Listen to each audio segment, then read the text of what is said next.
Kati nno emutuukidde wano ye taata nga tulina ensonga etambula. ye mukulu Ninawo ebikapu byange bibiri bya njawulo. essebo Nkwatamu bukwasi n'ensijayo kimu n'enkiwa abankyalidde. nga tweyanziza Naye byombi siyinza kubimuwa. essebo Ekikapu ekisooka kyekiriwo taata kirimu kiraamo jjajjaffe Polycarp kye yalekera Obuganda. weewaawo mukulu Ekikapu ekyokubiri ye kirimu ekitabo ekigatta obusozi bwonna obukulu essebo Lubaga, Namirembe, essebo Kibuli, essebo Kampala Mukadde, mpulira taata ate oluyira ne kikkamukko ne Namuŋŋoona n'awalala wonna. ku St. Nicholas Kati ku bikapu ebyo byonna nkuweeko kiriwa nange nsigaze kiriwa.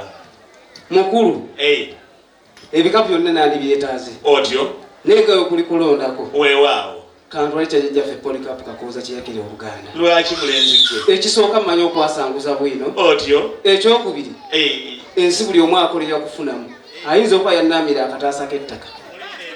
Mulimu ebyenfuna mukulu bwe bakuwa engalo nga z'amaanyi. amiina taata Ali mayingo g'akazindalo kange okuba okulaba ng'ogavaamu. tukugambye Kakati kwokoze bw'otyo mulenzi gwe ye taata nkwagadde nga nsonda ya sumbuusa. mukulu olutuuka Anti buli ala sumbuusa asookera ku nsonda. Mpaawa giva mu masekkati. kuluwaki Anti oli okuba kawadde wamu ye omulye lumu.